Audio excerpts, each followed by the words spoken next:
You're listening to a 3CR podcast created in the studios of independent community radio station 3CR in Melbourne, Australia. For more information, go to allthews.3cr.org.au.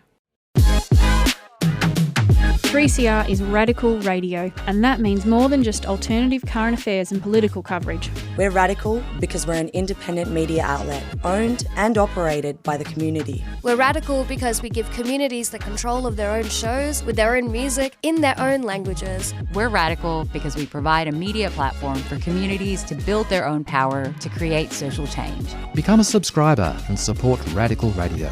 Call us on 03 9419 8377 or subscribe online at 3cr.org.au/subscribe.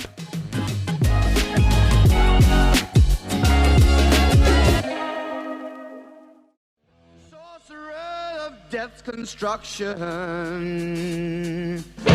in the fields of bodies burning, as the war machine keeps turning, death and hatred to mankind, poisoning their brainwashed mind. Welcome to the Anarchist World This Week, broadcast across Australia on the National Community Radio Satellite. Listen to the Anarchist World This Week, Australia's sacred cow slaughterhouse. Listen to analysis of local, national, international events. Listen to analysis you'll never hear anywhere else.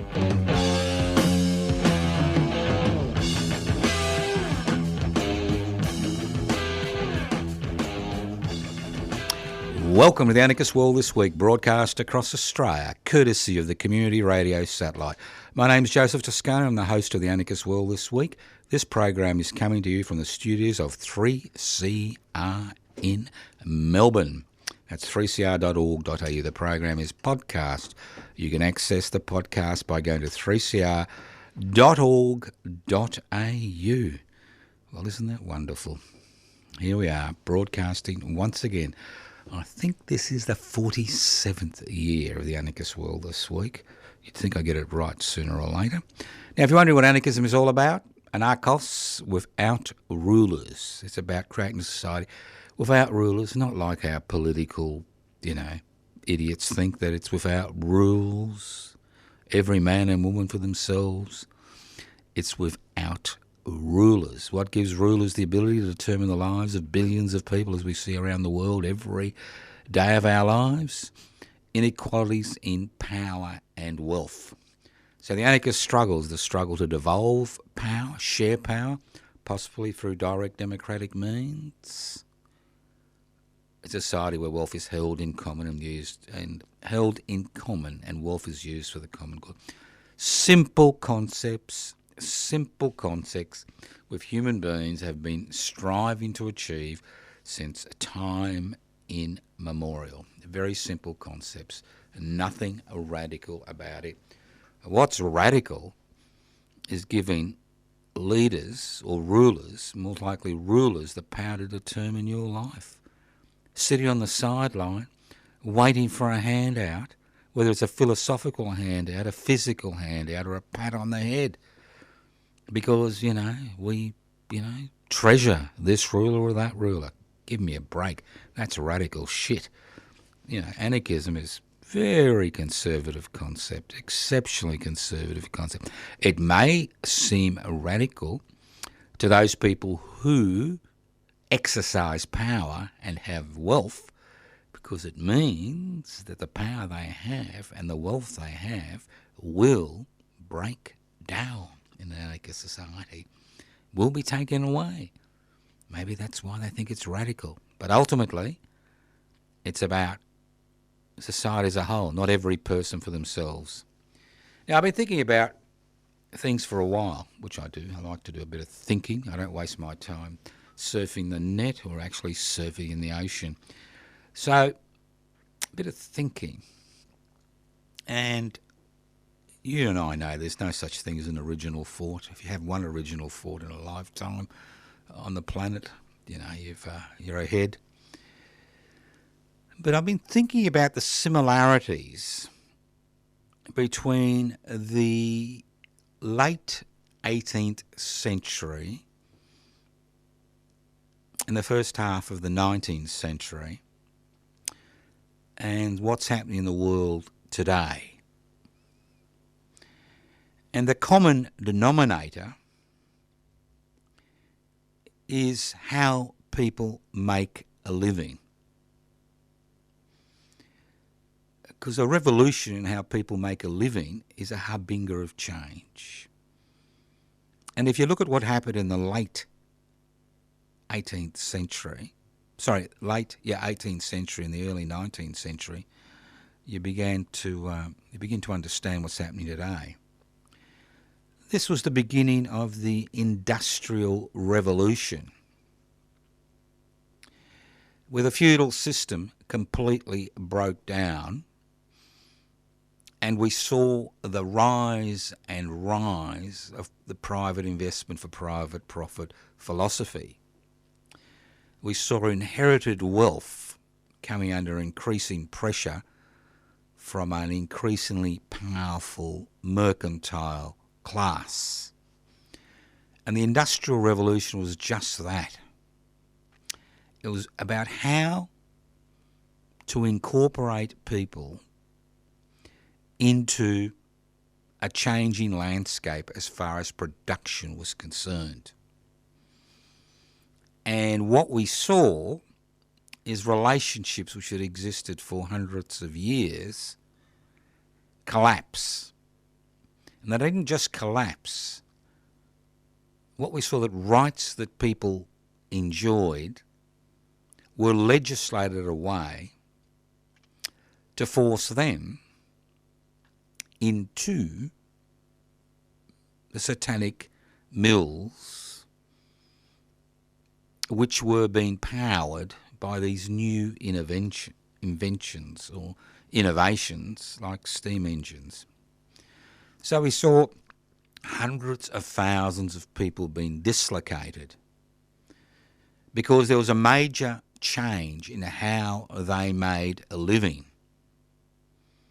We saw the closure of the commons lands, forced eviction of feudal farmers as industrialisation became much more prominent. And we saw the evolution of a new society. Now, obviously, in this situation, there are winners and losers. And during the Industrial Revolution, which has continued up to the beginning of the 21st century, there's been more losers than winners. So a revolution in how people make a living is a harbinger of change. Now, I've looked closely at this period, and I'm very interested in the Australian connection, because this revolution in how people made their living was not without conflict, not without major conflict. And in many regards, the people who are advocating the universal rights of human beings, or the universal rights of man, they used to call it in those days, the people who are advocating for a greater share of wealth found themselves at the pointy end of state repression. And the French Revolution, which began on the 14th of July 1789, caused a radicalisation of many activists in Scotland and England and Wales to a lesser degree. And many of these people found themselves in the penal colonies in Australia. That's right. There were 9 waves between 1788 and 1868, I think that's an 80-year period. There were 9 waves of political prisoners who were transported to Australia Because in those days, Australia was synonymous with Guantanamo Bay. If you had political problems, you criminalised legitimate political activity, you banish people to the antipodes, to the end of the world, which was Australia. And of the 160,000 convicts which were transported to Australia during that 80-year period, over 3,500 were political prisoners. There were 9 waves, and all these political prisoners were to a significant degree resisting this revolution in how people make a living. You had the intellectuals, the philosophers, and then you had the workers. Each resisted in their own way. And over the next 9 months, beginning on the 21st of February, I'll be doing a series of 9 presentations on these political prisoners because of the link you can draw with what's happening in the world and Australia today in the 21st century. Because we are going through a revolution in how people make a living. And the digitalisation of the economy and artificial intelligence are the driving forces to this difference in how people make a living in society. So the first presentation will be on February, the 21st of February. It'll be at the Footscray Hotel, that's in Melbourne, 48 Hopkins Street in Footscray, Melbourne, 6:30 p.m. for a 7 p.m. start. Hopefully I'll be able to have it videotaped, and we'll put that up on the YouTube channel josephtoscano.nam. And the first group I'll be looking at is the Scottish martyrs, who were transported to Australia within a few years of the penal colony being established at Port Jackson in 1788. In 1794 and 1795, 5 prominent radicals were sentenced to periods of 7 to 14 years in sentences and sent to Australia to get them out. And they were charged with sedition. Not with killing people, not with having mass demonstrations, but with the heinous crime of sedition. And we'll look at that. How the state makes a crime of people agitating for change, makes criminals out of people agitating for change. And I'll be looking at the lives of Thomas Muir,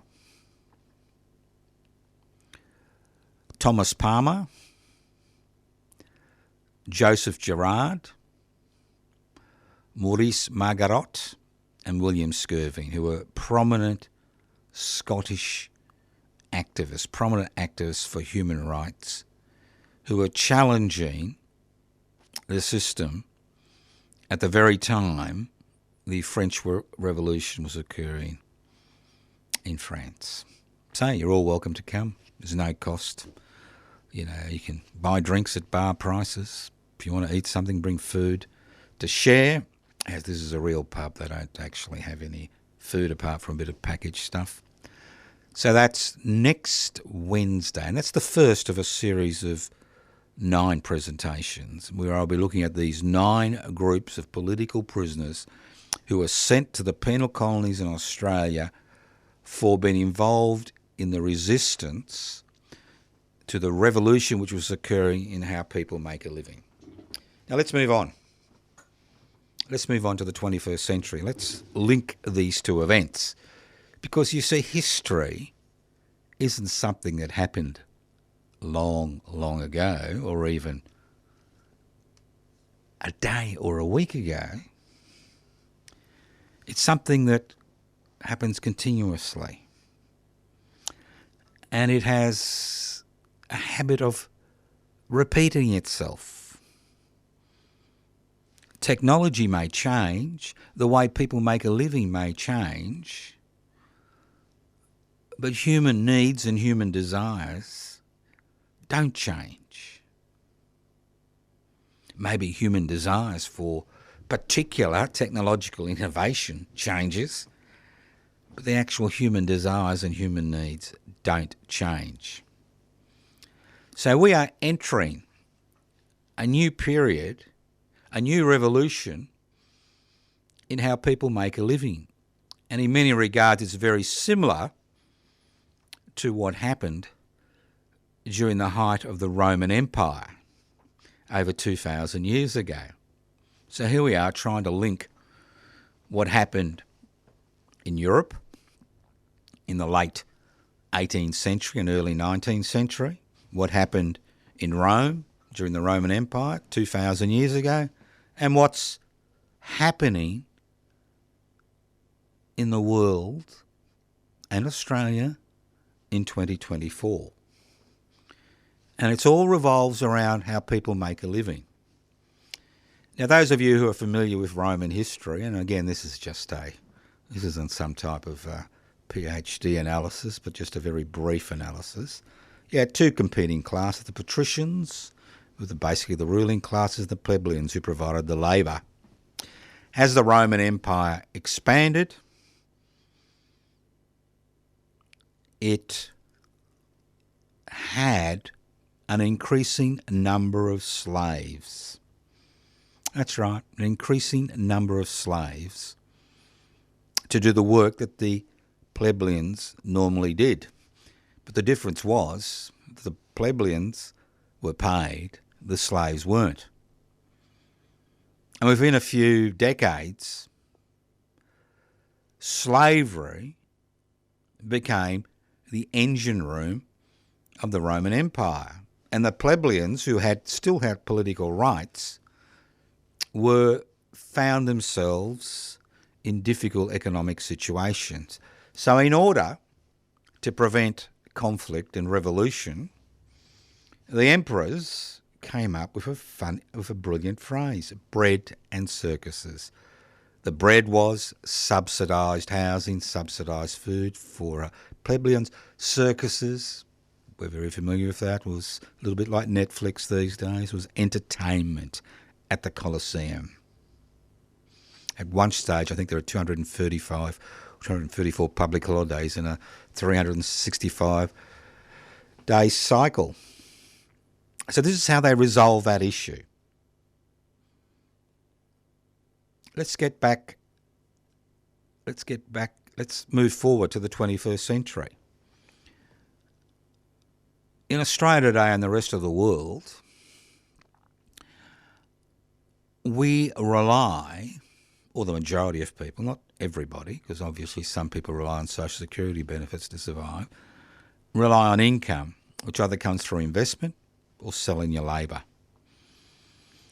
Now, what's happening with technological innovation, with artificial intelligence, with the digitalisation of the economy, what is happening is that labour is becoming less and less important.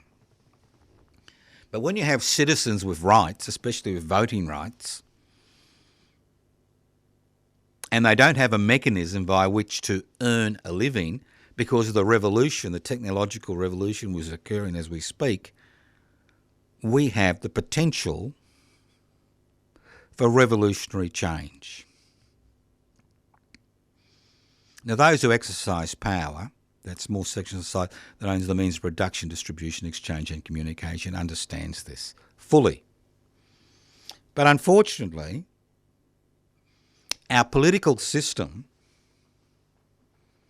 has failed, that's parliamentary rule or representative democracy, has failed to keep up with economic and social change. And that's why we're seeing around the world, or it's the US of A or any European country, people gravitating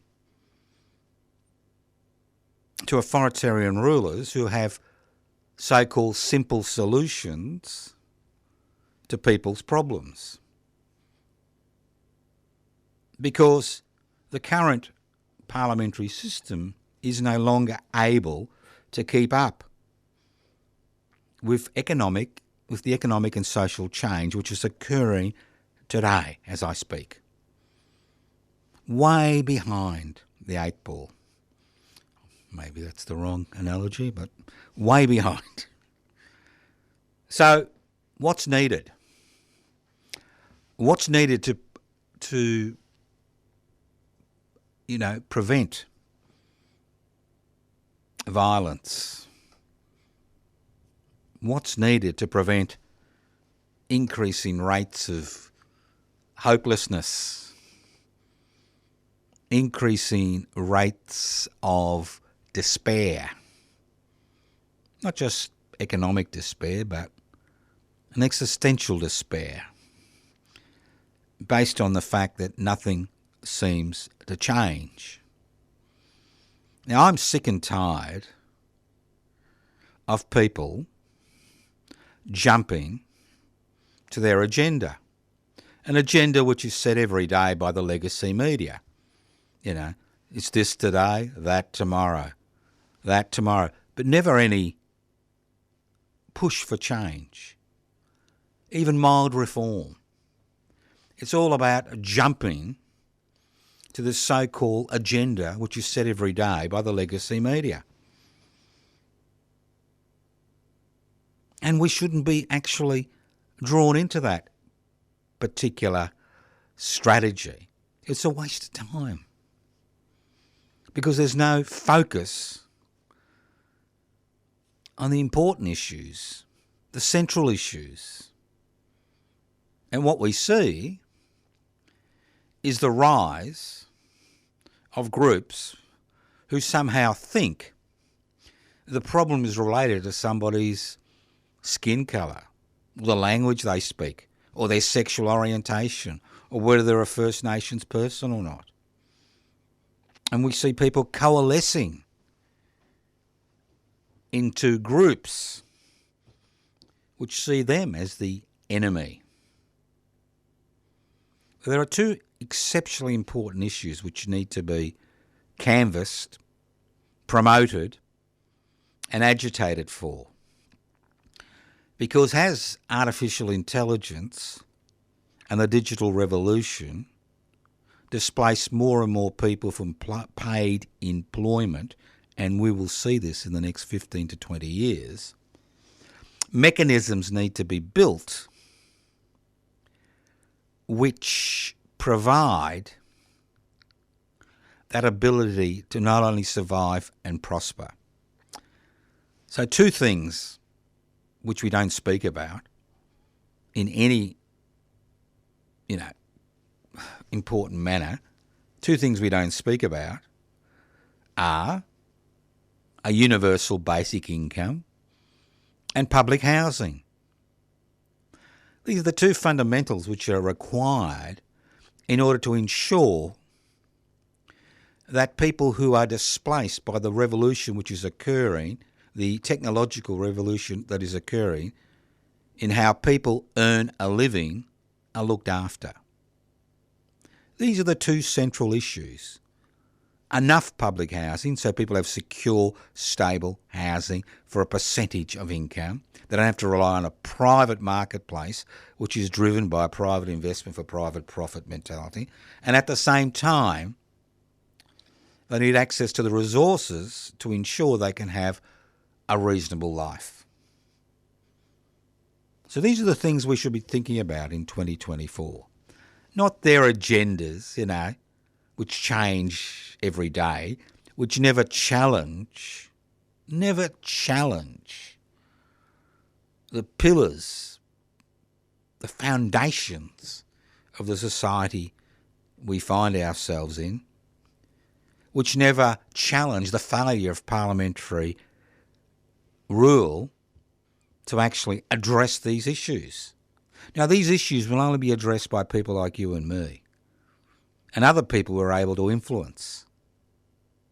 Because if we don't do that, we will find ourselves time after time after time after time embroiled in struggles where we are on the back foot trying to protect what we have won. Not on the front foot, but involved in struggle for radical egalitarian change.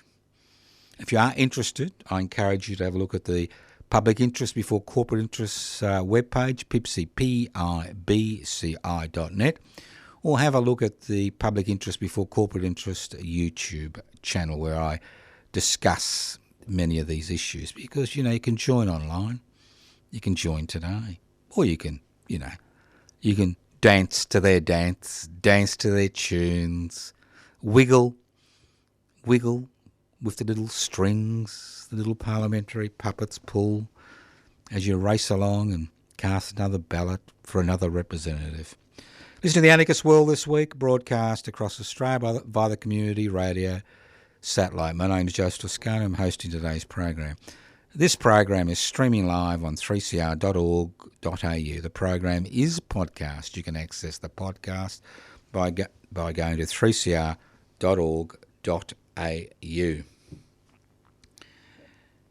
How to win friends and influence people, USA style. It's extraordinary, isn't it? That little journey I talk about as we walk past all the bodies that have occurred in Gaza in the last 4 months, over 27,000 now. Most of them elderly men and women, children, the occasional Hamas militant among the bodies. 27-kilometre walk. And so what's the big thing? Well, the Houthis are firing rockets into the Red Sea and, what are they called? Disturbing trade. You may have to pay a few extra dollars for your next television set. And then there are those nasty people sending drones which occasionally kill a US service person. So what does Britain and the USA with Australian logistic support do? Bomb the shit out of them. What does that create? More hatred. More problems. But there's no focus on the real problem, is there? There's no focus on what's happening in Gaza. It's falling off the front pages. The destruction and the carnage continues at unprecedented levels. But we're more interested as a people, as a society, in looking at a Mossad report on the fact that 8 members of the United Nations Relief Authority in Gaza, from about 13,500 employees, may have been involved in the incursion into southern Israel on the 7th of October. May have been involved. So what do? We stop aid to Gaza. At the same time, we see the destruction of hospitals. We see the carpet bombing of Gaza, which I keep just remind you is about 1/3 the size of Melbourne. We see 4 months after the Israeli incursion, Hamas resistance continues. And we've now got the situation where the Israeli Defence Minister is jumping up and down about the fact the USA is not providing the support they need. I mean, they thought, Hamas was going to be easy beats. Go in, they'd all throw up their arms, it'll all be over. Well, it's not going to be over. Even if Israel wins the military struggle, it's not over. Obviously, we have Israeli government ministers talking about pushing all those Palestinians into Egypt, liberating Gaza from its people. People have been forced to live in the most inhumane conditions in the world's biggest prison camp now for decades, especially over the last 17 or 18 years. But we're not interested in that. We're interested in the Houthis because they throw a few rockets at ships in the Red Sea. We're interested in, so-called Iranian allies. It's just extraordinary.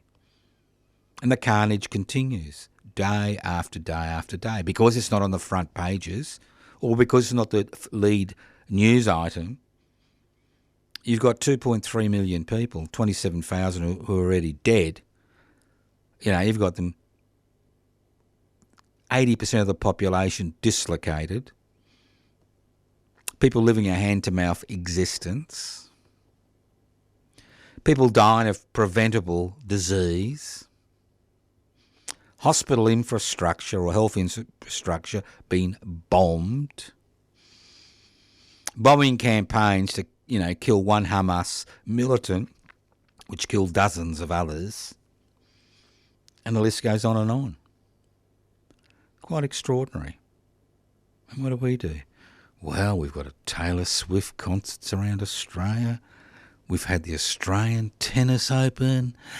We're going to have the, the Motor Grand Prix in Melbourne. I'm sure there's lots of distractions everywhere.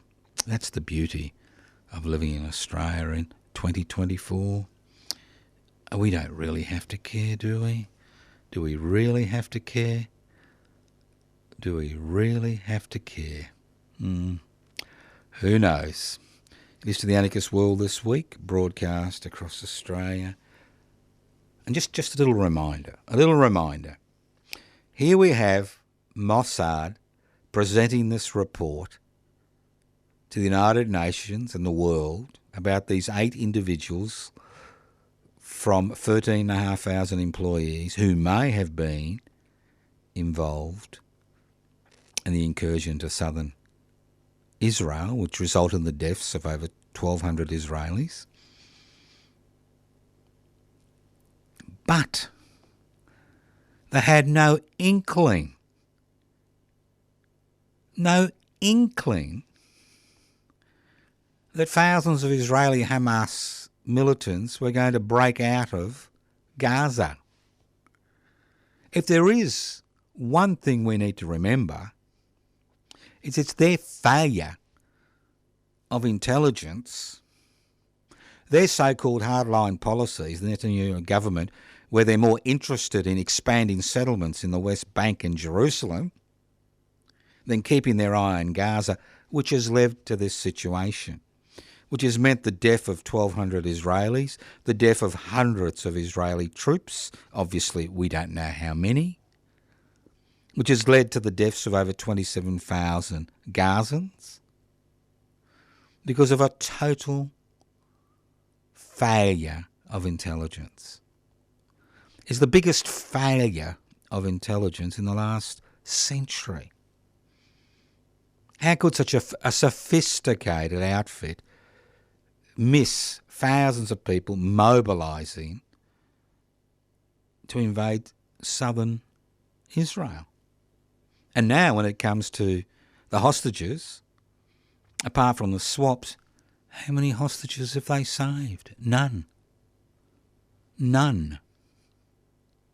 It's just extraordinary. But it's all right. We can shrug our shoulders. We can pretend it's not happening. Yeah. Well. Let's move on. So the important thing is it's up to us to keep the focus on what's happening in Gaza. It's not the US bombing raids and the British bombing raids in Yemen or the bombing raids in Syria or the bombing raids in Iraq, which are created in many regards to take our eyes off the suffering which is occurring in Gaza as we speak. It's about placing the focus on Gaza and the West Bank, but mainly Gaza. You're listening to the Anarchist World This Week, broadcast across Australia via the Community Radio Network. This program is streaming live on 3cr.org.au.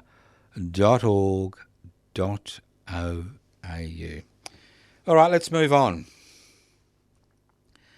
Do I care? Do I care?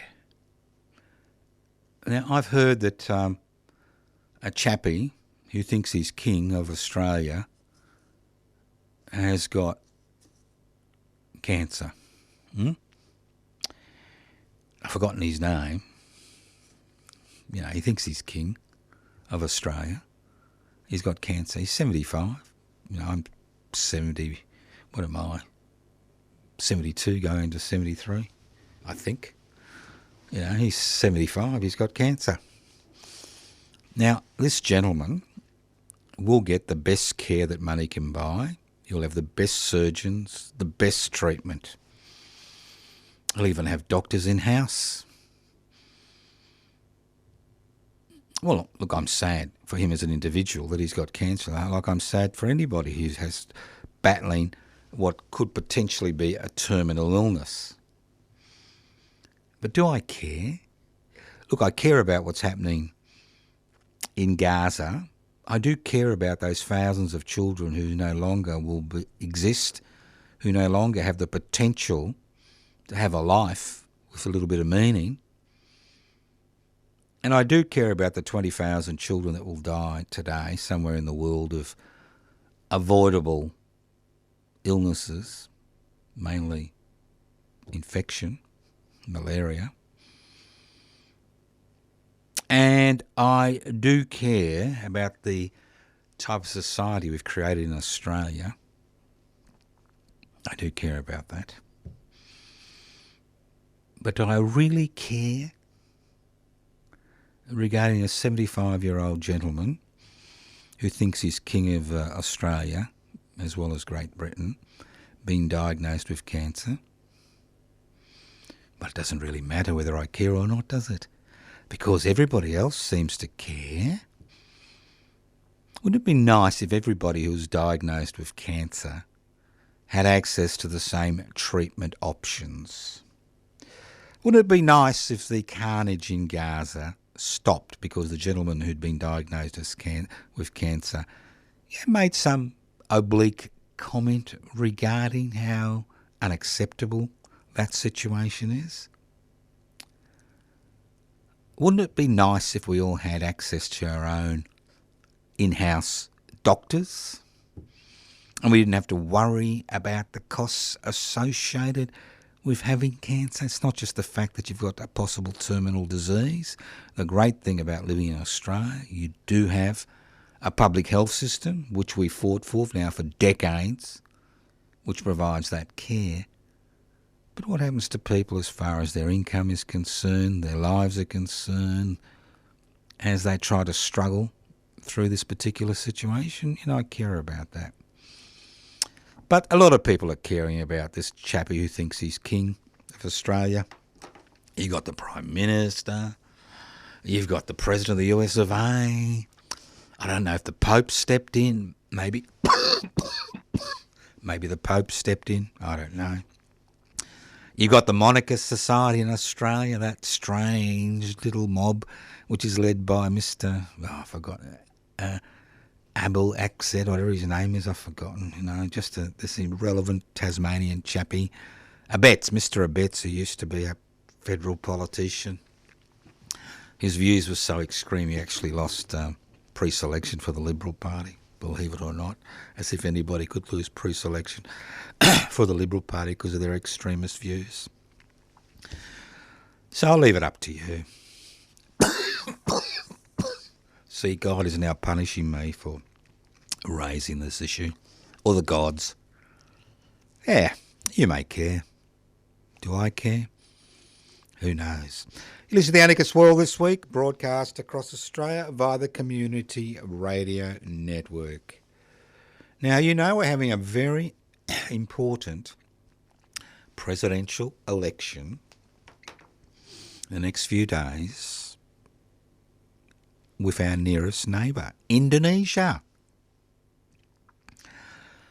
I think it's the 4th or 5th most populous nation in the world. 220 plus million people. Our nearest neighbour. The very folk who oppress the people in West Papua. The very folk who have colonised West Papua. And the very folk who are involved in the slaughtering in East Timor. And currently, we have the very real possibility that the son of the current president and a war criminal, that's right, a war criminal, will become president and vice president of our nearest neighbour. No discussion, none whatsoever. None whatsoever. Extraordinary. We're about to create a dynasty, maybe, in Indonesia, similar to the dynasty in North Korea. Who knows? Extraordinary. Big elections. Profound impact on Australia. But we're more interested in helping Uncle Sam on the other side of the world. Extraordinary. And let's not forget, we love to train the Indonesian Armed Forces. Then they can use their training in West Papua. Let's not forget that the people of West Papua had been involved in an independence struggle for over 60 years. They are the victims of Indonesian colonisation. The population of West Papua, the indigenous population, is just over 1 million. Over 500,000 have died in that struggle in the last 60 years. That the Indonesian military forces, despite all that lovely equipment and lovely training they get from the Australian Armed Forces, hasn't been able to fully pacify, in inverted commas, the guerrillas in the mountains of West Papua. But it's not just about West Papua. It's about the political and social cohesion of Indonesia. The fact that we're seeing a war criminal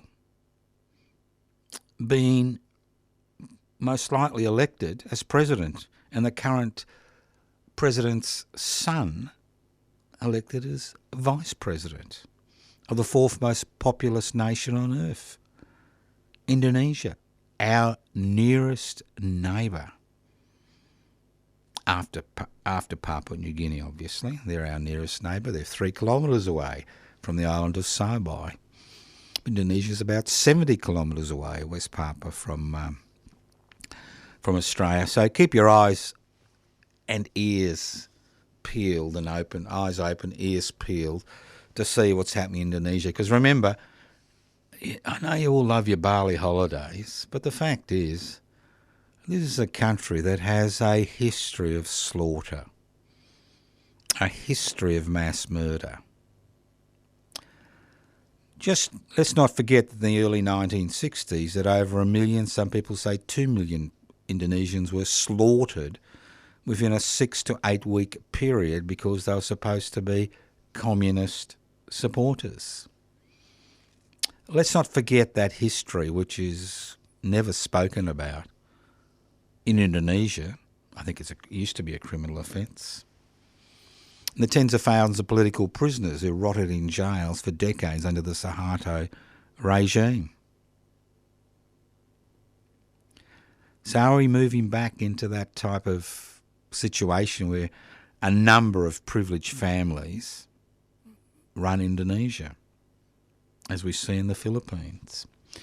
Well, if you want to learn about the failure of parliamentary democracy and the failure of representation, whether it's Indonesia, whether it's Russia, whether it's Australia, as I said at the beginning of the program, parliamentary democracy or representative democracy has been a total failure in terms of keeping up with economic, social and cultural change and technological change. Total failure. Fancying giving a representative a signed blank cheque, if you remember what a cheque is, to make decisions for you for the next 3 to 4 years. Extraordinary. There is a huge difference between delegation and representation. I mean, delegation is what anarchists keep talking about. Representation has very little to do with democracy, rule of the people, by the people, for the people. Delegation is all about democracy. Because a delegate has a limited mandate regarding a specific issue.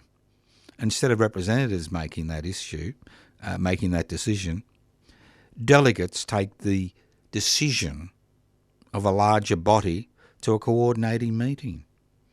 That's democracy. That's rule of the people, for the people, by the people, for the people. No wonder there is so much dissatisfaction with a parliamentary system which has been usurped by that small section of society that owns the means of production, distribution, exchange and communication. That's why there's never any major change in direction in this country, because real power doesn't lie in Parliament. It doesn't lie in the parliamentary puppets. Real power lies in the boardrooms of unrepresentative national and transnational corporations which are dominated not by you as a superannuant, but by the fortunes of that small section of society that own the means of production, distribution, exchange and communication. But we're all too busy fighting amongst ourselves because of our perceived differences, aren't we? We forget about the foot on the neck. Let's move on. I mean, there are some extraordinary things. Now, obviously, the sentencing of Dr. Young in China on a charge of espionage to a death sentence commuted to life imprisonment if there's 2 years good behaviour was a bit of a shock to everybody. That's understandable. And obviously there are major differences between our legal system and their legal system. Their legal system is basically totally integrated into their political system. And trials like this are basically based on political considerations, not facts. Not that facts mean much in the 21st century, as we see in the US of A and most parts of the world where facts have become disposable extras in the theatre of politics. But we like to think of ourselves as civilised and that somehow we're different. And in some regards we are. And occasionally I feel, that's right, not care, but feel very happy about the independence, the so-called independence of our judicial system. Now, those of you who listen to Senate hearings would have been fascinated with the grilling that a Democrat senator gave to the Deputy Commissioner of the Federal Police. Okay? Now, the Federal Police in this country have a long history of planting agent provocateurs or acting as agent provocateurs within groups. And you learn if you've been an activist for as long as I have been, you learn that whenever somebody talks about violence, that guineas to gooseberry, you're dealing with an agent provocateur. Whether it's an agent provocateur, which is a police plant, or whether it's an agent provocateur who's there basically to destroy that particular organisation. Always, and I keep saying on this program, always be wary of the individual who wants to, who thinks that violence is the way forward, who thinks that you can blow up a social relationship. Because guineas to gooseberries, there'll be an agent provocateur. Even the Ben Bricker case 20 years ago, which continues, regarding his parole, the fact was that it was a federal police agent provocateur which pushed that particular group in a particular direction, actually providing the bombs which were exploded in front of this particular group to show them the potency of that particular thing. But that was brushed over during the court case, all right, because of the hysteria. Now, I think most people have forgotten how draconian our laws are. But occasionally you'll get some judicial authority who'll say enough is enough. And this is a real story which occurred in Melbourne. This family, right, had an autistic son, 13, low IQ, around 70 I've been told, or we're told, who was flirting on the net with the idea of, the ideas which Islamic State was at that stage, pushing very heavily. And they were very concerned about what was happening to their son, so they approached the police to assist them. And there is supposed to be a de-radicalisation program which the federal police run. But in this particular case, has occurred in many cases in the past, which has not been exposed as in this particular case, because this particular case is so ridiculous. This 13-year-old boy was groomed by the Australian police handler. That's right, groomed by the Australian police handler to thinking of himself as a sniper or suicide bomber, doing the right thing by Islamic State. And then to make matters worse, he was charged with a host of terrorist offences. Now, when the case went to the Magistrates Court in Melbourne, the magistrate, this is the Children's Court, Magistrate Children's Court, the magistrate looked at the charges, looked at the transcripts of the conversations, couldn't believe her eyes, and chucked the case out. Now, I know they were all upset about Dr. Young's sentence, and especially his family and his friends, and I understand that. And I'm very upset about it. I do care. But for this type of stuff to happen in our society, you have to be incredulous. You really have to be incredulous. It's just extraordinary. But it happens over and over and over again. Think about it. Could you imagine the hullabaloo if it happened in China? That was one of our people. But as I said before, thank the deities for the little bit of independence that judicial authorities are able to exercise in this country in comparison to the Chinese legal system. At least in this situation, we saw sanity prevail and the charges, thrown out of the courtroom.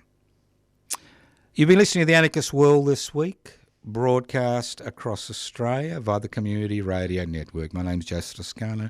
We've looked at a number of issues today.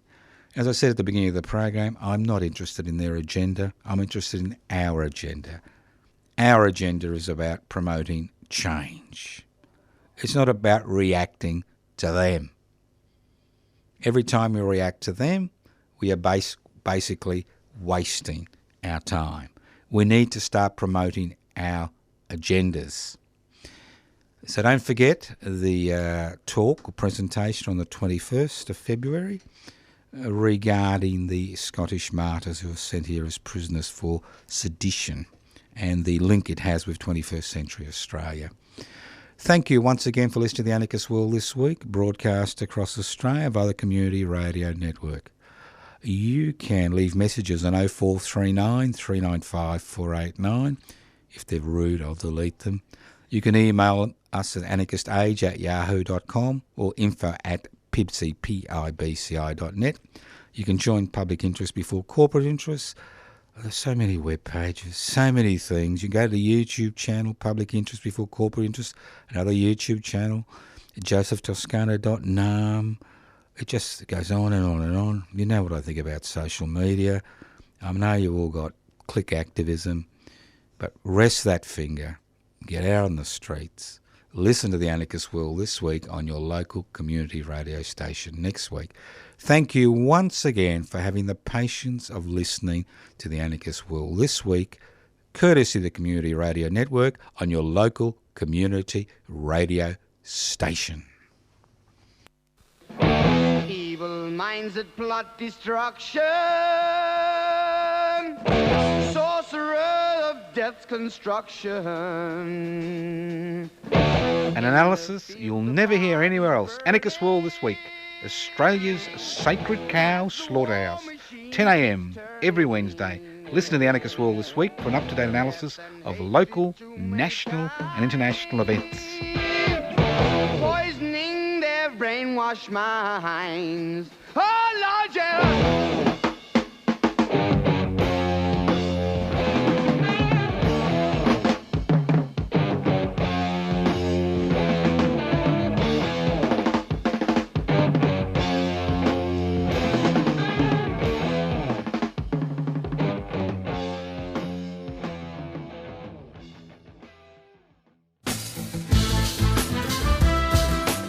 Are you a 3CR subscriber?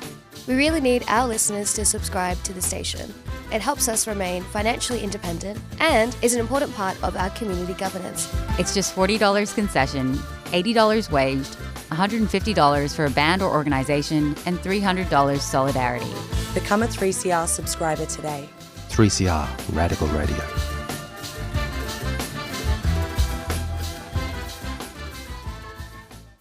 You've been listening to a 3CR podcast produced in the studios of independent community radio station 3CR in Melbourne, Australia. For more information, go to allthews.3cr.org.au.